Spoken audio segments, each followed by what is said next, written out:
Sir आज ही course लिया है। अरे बहुत अच्छा, थैंक यू बैंक बैंक, बहुत अच्छा, बहुत बढ़िया।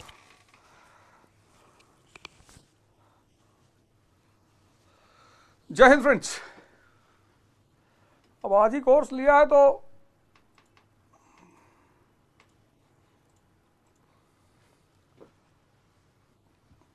नहीं, जितने लोगों ने ये कोर्स ले रखा है उनको मॉडर्न इंडिया अगर वो लेना चाहते हैं तो उनको अलग से विशेष छूट दी जाएगी।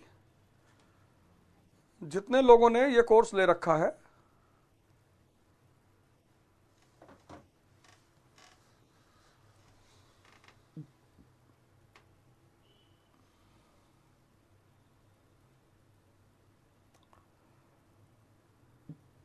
अमित, मैं डिस्कस करके बताता हूं कि इस जो लोग ये कोर्स ले रखे, क्योंकि मॉडर्न इंडिया फिनिश हो चुकी है। मॉडर्न इंडिया की एनसीईआरटी इंग्लिश मीडियम पूरी फिनिश हो चुकी है। पुरानी वाली तो खैर पढ़ी होगी, जहां पढ़ी होगी। जो नया मैंने अभी पढ़ाया है एकदम नया, रे के लोगों से, वो एकदम नया पढ़ाया, वो एनसीईआरटी पर वो पूरी इंग्लिश में है। बाइलिंगुअल में एंशंट और मेडिवल खत्म करने के बाद फिर से करूंगा मॉडर्न इंडिया की बाइलिंगुअल, है ना। तो ये जितने लोगों के पास जिन्होंने एंशंट ले रखा है, एंशंट मेडिवल और कल्चर ले रखा है, कितना में 1100 में ले रखा है, 1100 में ले रखा है, उनको बिल्कुल स्पेसिफिक छूट दी जाएगी कि वो एक हफ्ते की छूट दी जाएगी। उस एक हफ्ते में वो मेडिवल मॉडर्न जो इंग्लिश मीडियम के हैं प्योर, वो ले सकते हैं, तो वो ले सकते हैं। और उसमें बड़ा प्यारा चीज़ भी है, उसमें मैंने प्रीलिम्स के और मेन से क्वेश्चंस भी दिए हैं। अभी तो 7 चैप्टर तक दिए हैं और 6 चैप्टर बचा हुआ है। तो क्वेश्चन कैसे फ्रेम करते हैं प्रीलिम्स में, कैसे मेंस का, वो भी उसमें है। और बाकी ये तो खैर चल ही रहा है यार। एक प्रोग्राम गए थे, वही है ना, एक प्रोग्राम में गए थे तो सब पहना दिए तो पहन लिए। फिर पगड़ी ऐसी चीज होती है जिसे आप उतार नहीं सकते, रख नहीं सकते। ऑप्शनल तो यार हो चुका है, पर पॉसिबली प्रीलिम्स के बाद से उसका कोर्स मिल जाएगा। ऑप्शनल हिस्ट्री ऑप्शनल प्रीलिम्स के बाद से, क्योंकि उसमें कुछ करीब 30% पोर्शन ऐसा है जो जिसका नोट्स, मेरा नोट्स, तो वो नोट्स मैं दे रहा हूं, 70% वीडियो और 30% नोट्स, तो वो मिल जाएगा।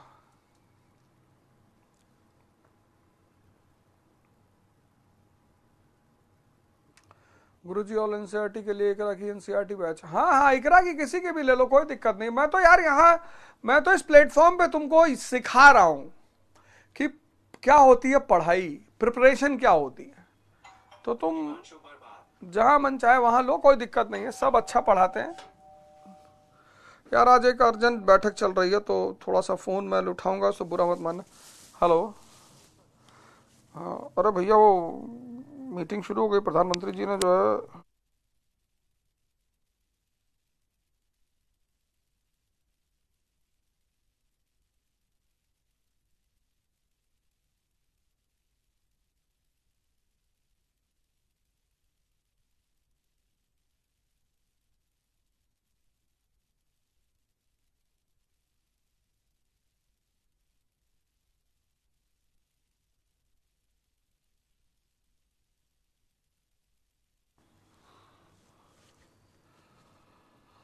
तो वो क्या है कि मैं तो बता रहा हूं कि क्या है प्रिपरेशन, समझ का विकास है प्रिपरेशन। पढ़ाई तो तुम देखो इलाहाबाद में लोग 10-10 साल से कर रहे हैं, मुखर्जी नगर में कर रहे हैं, पर कोर पे ध्यान ही नहीं दे रहे हैं।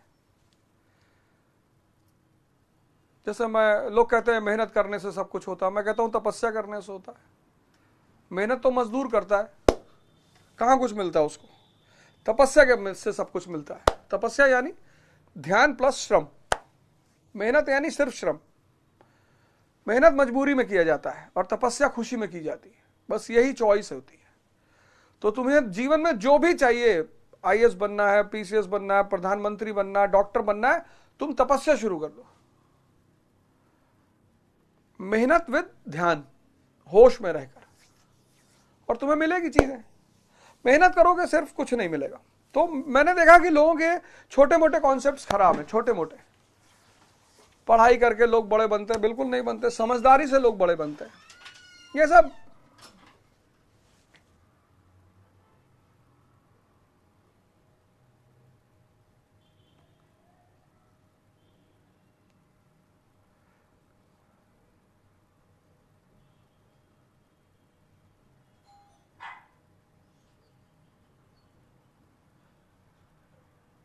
सर आपसे मिलने के लिए कोर्स लिया, ठीक है मिल लेंगे यार। एक यहाँ पे बढ़िया इंदिरा गांधी स्टेडियम में एक शो करेंगे हम लोग, सबको बुलाएंगे, जितने भी लोग अब तक कोर्स से जुड़े हुए हैं 10-20 हज़ार लोगों को सबको बुलाएंगे।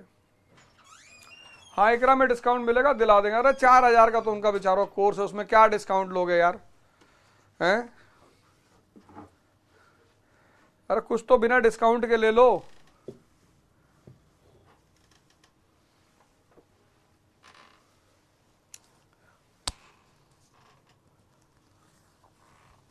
Mangesh, Mangesh very good.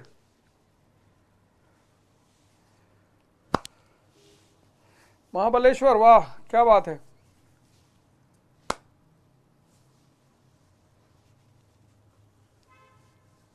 हाँ हाँ एकदम लो, एकदम लो। एनसीईआरटी बैच इकरा का एकदम लो, 4,000 में है शायद मेरे ख्याल से वो। और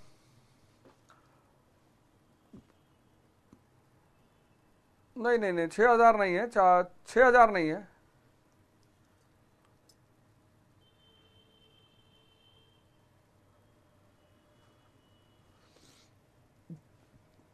तो बस जीवन के कुछ छोटे छोटे सूत्र।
इकोनॉमी जो है ना वो लाइफ स्ट्रीम है।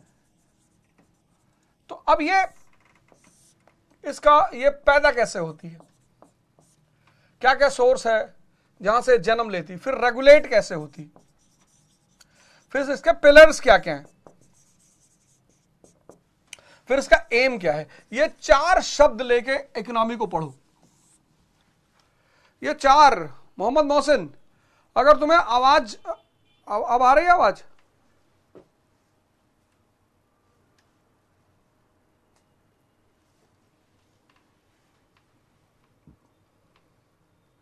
हाँ ऋतु कर लिया।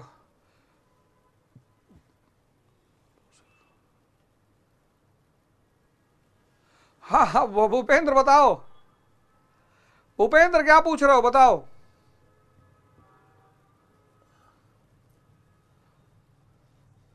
तो मोहम्मद मोहसिन तुम पूछ रहे थे इकोनॉमी कैसे पढ़े। इकोनॉमी 4 पॉइंट पे डिपेंड करती, पैदा कैसे होती है, मतलब कैसे पैदा होती है, फिर रेगुलेट कैसे होती है, फिर पिलर्स क्या है, फिर उसका एम क्या है। जैसे 1950 में इंडिया की इकोनॉमी का एक एम था, फिर 1991 में एक एम है, फिर 2024 में एक एम है। तो अब देखो 50 में क्या एम था इकोनॉमी का, फिर 91 में वो कहां तक पहुंची, फिर अब 2024 में क्या एम बनाया है, फ्यूचर क्या है। तो एम, लेकिन इस एम को समझने के लिए पहले ये जनरेट कैसे होती है, इकोनॉमी जनरेट कैसे होती है, पहली चीज ये देख लो। Primary sector, secondary sector, tertiary sector, वो ये पढ़ लो जनरेट कैसे होती है, फिर रेगुलेट कैसे होती है, डिफरेंट पॉलिसीज,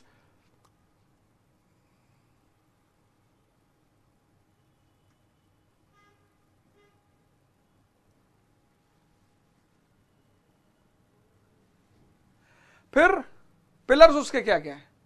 जैसे आज बैंक एक पिलर है, और मार्केट पिलर है, और क्या कहते हैं तुम्हारा स्टॉक एक्सचेंज एक पिलर है।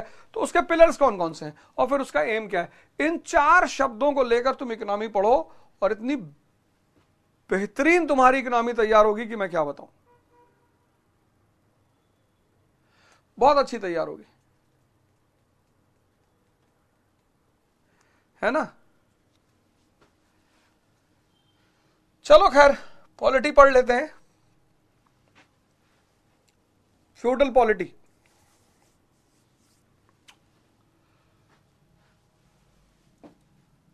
पोस्ट गुप्ता,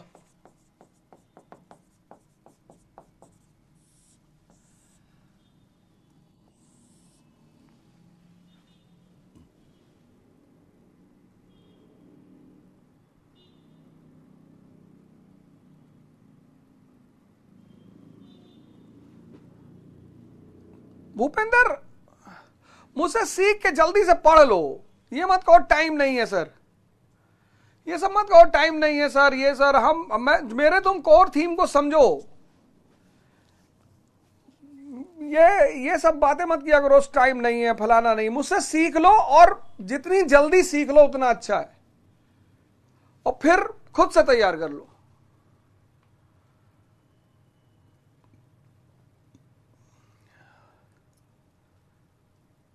तो मॉडर्न मैंने पढ़ा ही दिया पूरा, एंशंट आजकल में खत्म ही हो जाएगी। इतना कवर करने के बाद अगर तुम्हारा समझ विकसित हो गया हो तो मेरा वेट मत करो, फिर तुम जल्दी जल्दी सब खत्म कर डालो। अगर तुमने वो चीज डेवलप कर ली है मॉडर्न और एंशिएंट पढ़ के, तो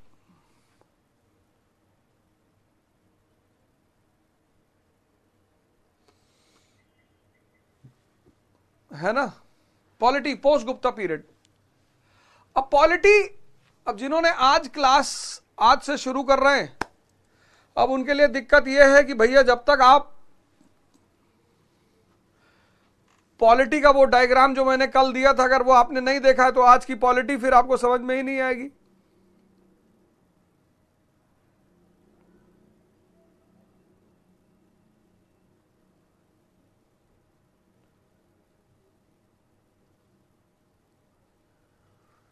हाँ हाँ हाँ ठीक है, मिक्रा में करवा देंगे, तुम चिंता मत करो संजय। अभी यार इनका वो बंद कर दो कमेंट्स। अब ठीक है। तो पॉलिटी जो है वो किससे कनेक्टेड है, इकोनॉमी से।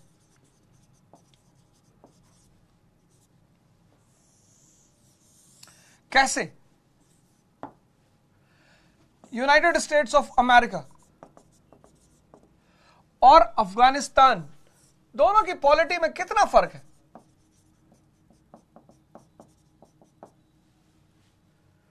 और यह फर्क की मेन वजह क्या है, मेन वजह इकोनॉमी,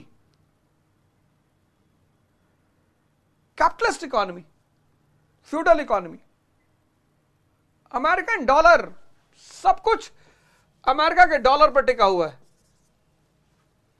अफगानिस्तान करेंसी का नाम ही नहीं पता होगा। पॉलिटी, अब ये सूत्र समझना बहुत जरूरी होता है। Polity is connected with economy, इसीलिए E is equal to E का फॉर्मूला मैंने तुम्हें दिया, economy is equal to empire. Economy जो है वो अर्थव्यवस्था जो है वो साम्राज्य की मां है। अगर अर्थव्यवस्था नहीं होगी तो साम्राज्य भी नहीं होगा, होगा ही नहीं। कैसे? एग्जाम्पल दो मास्टर। अब एग्जाम्पल यह है कि अर्थशास्त्र, कौटिल्य ने किताब लिखा अर्थशास्त्र। अब ये किताब है किसकी? पॉलिटी की। ये किताब है पॉलिटी की, लेकिन इसका नाम है अर्थशास्त्र। तो कल मैंने आपको एक डायग्राम दिया था, मैंने कहा था इस पूरे उसको आप रिवाइज कर लीजिएगा तो चीजें कनेक्ट हो जाएंगी। और डायग्राम ये था, Rigvedic period, later Vedic period, 6th century BC, Buddha period, Maurya period, post Maurya, मौर्योत्तर, गुप्ता पीरियड, पोस्ट गुप्ता, राजपूत।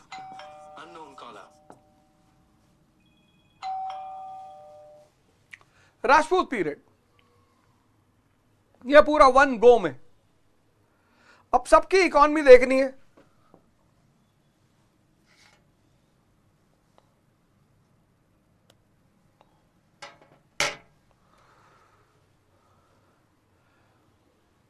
एक बैठक चल रही है यार, उसी के लिए बार बार फोन आ रहा है। तो अब सबकी पहले इकोनॉमी देखें, फिर पॉलिटी बताते हैं। तो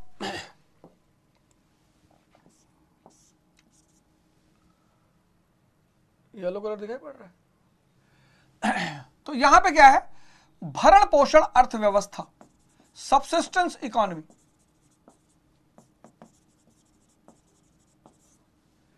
यहां पे agricultural economy, birth of agricultural economy, कृषि अर्थव्यवस्था का जन्म। यहां पे नगरीकरण, अर्बनाइजेशन, सेकेंड अर्बनाइजेशन। यहां पे प्रमोशन टू अर्बनाइजेशन, यहां पे पीक ऑफ अर्बनाइजेशन। अब यहां से मामला चेंज हो गया। तो ऋग्वैदिक पीरियड, सबसिस्टेंस इकोनॉमी, भरण पोषण अर्थव्यवस्था। लेटर वैदिक पीरियड, कृषि अर्थव्यवस्था का जन्म। 6th सेंचुरी BC, नगरीकृत अर्थव्यवस्था, अर्बनाइज्ड इकोनॉमी। मौर्यन पीरियड, नगरीकृत अर्थव्यवस्था को बढ़ावा, promotion to urban economy. Post Maurya, peak, नगरीकृत अर्थव्यवस्था का चरमोत्कर्ष। अब देखो ये इकोनॉमी से कैसे पॉलिटी जुड़ी हुई। अब ये सबसिस्टेंस इकोनॉमी है, भरण पोषण, तो यहां राज्य है ही नहीं, एब्सेंस ऑफ स्टेट।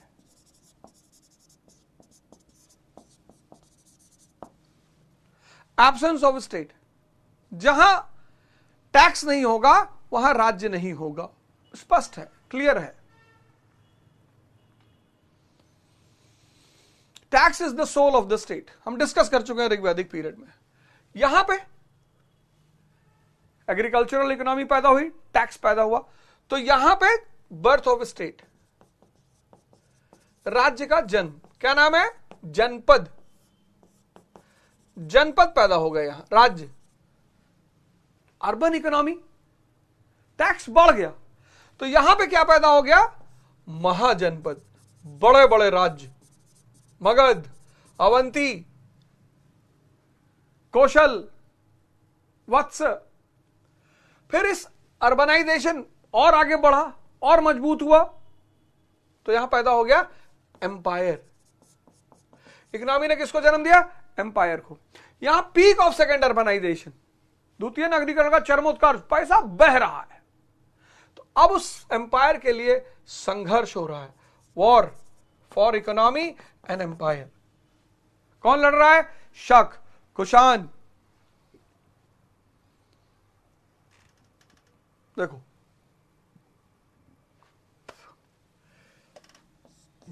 इसी समझ के विकास को डेवलप करने को प्रिपरेशन कहते हैं। यहां पैदा हुई अर्थशास्त्र, जिसने दिया सप्तांग सिद्धांत, 7 लिम्स ऑफ द स्टेट। राज्य के 7 अंग होते हैं, कौन कौन से? अब यहां पे क्या हुआ? Decline of urbanisation. अब गौर करना, ये जो साम्राज्य है वो इस अर्बनाइजेशन की वजह से है। तो अगर अर्बनाइजेशन को झटका लगेगा तो साम्राज्य को भी लगेगा। डिक्लाइन ऑफ अर्बनाइजेशन, तो decline of centralisation of politics, decline of centralisation of politics and birth of a new element, feudalism. केंद्रीकृत शासन तंत्र को झटका और सामंतवाद का जन्म। क्यों? Decline of urban economy.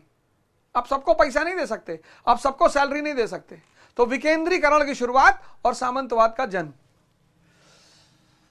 यहां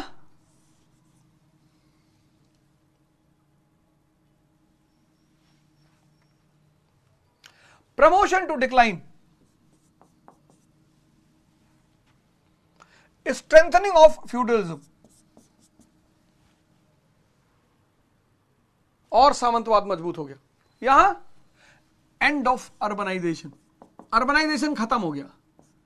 एंड ऑफ सेंट्रल अथॉरिटी, केंद्रीय सत्ता का अंत। अब कोई मौर्य साम्राज्य नहीं, अब कोई गुप्त साम्राज्य नहीं, अब पूरा भारत छोटे छोटे राज्यों में बंट गया। वो जो सामंत थे सबने खुद को राजा डिक्लेयर कर दिया। 1000 AD में अगर तुम भारत की स्थिति देखोगे, जब महमूद गजनी भारत की तरफ आ रहा है, तो कोई सेंट्रल अथॉरिटी है ही नहीं। इसीलिए तो वो लाहौर से चलकर और पूरा सोमनाथ तक आ रहा है, कोई रोकने वाला ही नहीं है। सब आपस में बटे हुए हैं, सब आपस में लड़ रहे हैं। तो ये डायग्राम तुम्हें पूरा पिक्चर दे रहा है कि polity is connected with economy. इसी को विकसित करने का नाम, इसी समझ को जो विकसित कर लेगा उसकी तैयारी हो जाएगी। अब यहां से पता है कितने क्वेश्चन प्रीलिम्स का तुम तैयार कर सकते हो? 10, 20, 30, 40, 50, 60, 70, 80। सिर्फ इस डायग्राम के बल पर तुम 80 क्वेश्चन प्रीलिम्स के तैयार कर सकते हो। कैसे? मैं बताता हूं तुम्हें कैसे कैसे। अब वो तुमसे पूछेगा यहां के बारे में, ऋग्वैदिक पीरियड के बारे में पूछेगा। कहेगा consider the following statements. First statement, bureaucracy is visible in Rigvedic period. लिख लेना क्वेश्चन तुम, bureaucracy is visible in Rigvedic period.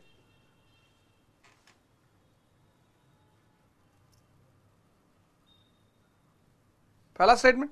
Second statement, Vajrapati was the officer of pasture in Rigvedic period. अब फंस गए तुम।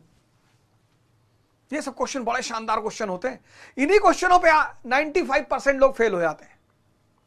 Consider the following statements. पहला statement, bureaucracy is visible in Rigvedic period. Rigvedic period में नौकरशाही दिखाई पड़ती है। दूसरा स्टेटमेंट है, वाज्रपति चारागाह का अफसर है ऋग्वैदिक काल में। 2 स्टेटमेंट दे दिया। अब तुमने इस स्टेटमेंट को पढ़ा कि वाज्रपति जो है चारागाह का अफसर है, और तुमने पढ़ रखा है एनसीईआरटी में कि हाँ यार वाज्रपति है तो अफसर। इसका मतलब विजिबल, विजिबल वर्ड लगाया भैया, विजिबल, ये विजिबल वर्ड लगा दिया, तो विजिबल तो हो ही रहा है ब्यूरोक्रेसी। और तुमने दोनों को सही मार दिया, क्योंकि तुम स्ट्रेस में बैठे हो, स्ट्रेस में। अब दिमाग तुम्हारा उल्टा सीधा कैलकुलेट कर रहा है। ब्यूरोक्रेसी मारना ही नहीं है। जहां टैक्सेशन नहीं होगा वहां ब्यूरोक्रेसी कैसे हो सकती है? ऐसे ही क्वेश्चनों पर सिविल सर्विस बाहर निकालती है लोगों को। कितना सरल सा क्वेश्चन दिखाई पड़ रहा है, कुछ सोचना ही नहीं, बस सीधे सीधे कि ब्यूरोक्रेसी इज विजिबल। ब्यूरोक्रेसी कहां आ गई? ब्यूरोक्रेसी सीधे मारना है कि यार first is wrong, second is right. लेकिन चूंकि तुम उस समय बहुत प्रेशर में होते हो,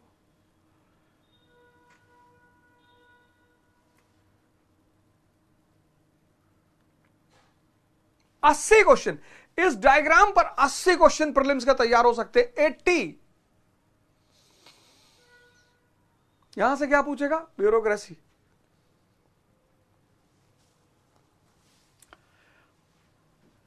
अब कहां से क्या पूछेगा यह मैं तुम्हें बता दे रहा हूं, बड़ी प्यारी बात है।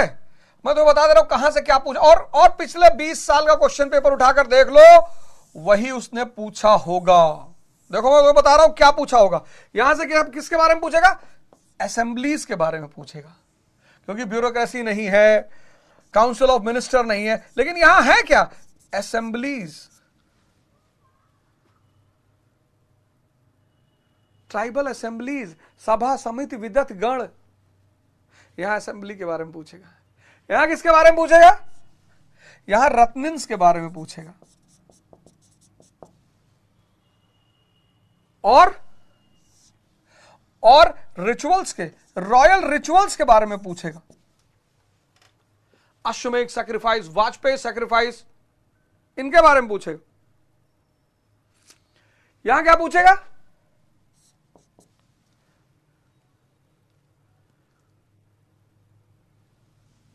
यहां राजा के बारे में पूछेगा और सेना के बारे में पूछेगा, क्योंकि बाकी अंग अभी विकसित नहीं है।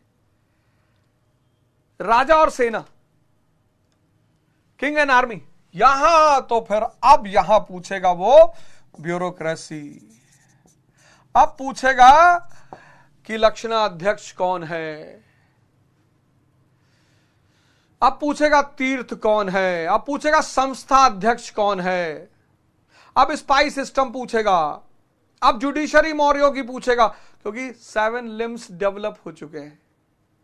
यहां पे ब्यूरोक्रेसी 7 लिम्स को बहुत कायदे से तैयार करना पड़ेगा। 7 लिम्स, किंग तैयार करना पड़ेगा, काउंसिल ऑफ मिनिस्टर तैयार करना पड़ेगा, ब्यूरोक्रेसी तैयार करनी पड़ेगी, स्पाई सिस्टम तैयार करनी पड़ेगी, आर्मी सब तैयार करना पड़ेगा, क्योंकि डेवलप्ड फॉर्म में आ गया ना, एकदम मैच्योर हो गया। यहां क्या पूछेगा? यहां new developments because of foreign invasion. राजनीति में जो नए नई चीजें पैदा हो रही है, स्ट्रेटेगोस पूछ लेगा क्या है, छत्रप सिस्टम क्या है, यहां से पूछ लेगा। New developments in polity because of foreign invasion. अब यहां से क्या पूछेगा? Feudalism, features of feudalism, features of feudalism, promotion to the features, और यहां सिर्फ फ्यूडलिज्म पूछेगा। बस ऐसे डायग्राम सबका बना लो, रटने की जरूरत नहीं। आज एक काम करना, कमेंट्स खोलो जरा, आज एक काम करना, ये डायग्राम लेना,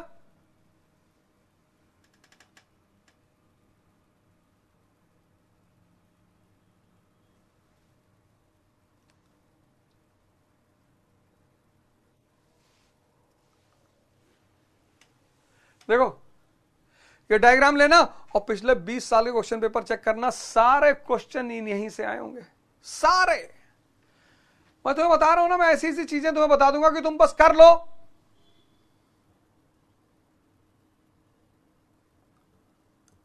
ये डायग्राम समझ में आया?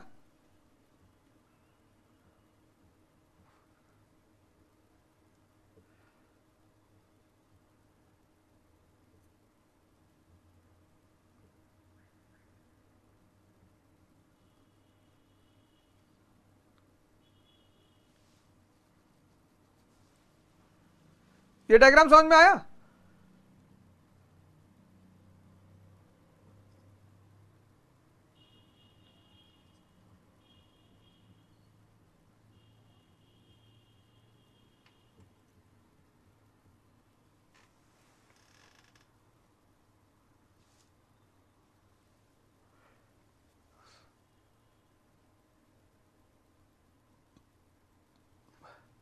बना लिया इसको?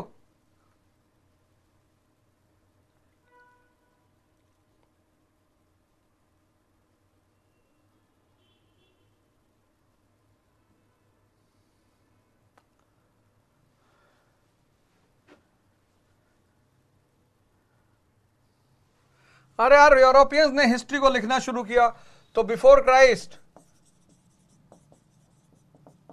और Anno Domini, birth of Christ and beginning of a new era, ये उल्टा ऊपर से नीचे की तरफ चलता है। जैसे 3 लाख साल, क्राइस्ट के 3 लाख साल पहले, तो ये ऐसे चलेगा, 3 लाख, फिर 30,000, फिर 3,000, फिर 300 BC। अगर 3 लाख साल और 3 लाख BC और 300 BC में पूछा जाए कि ज्यादा देर किसको है, तो ज्यादा देर है इसको।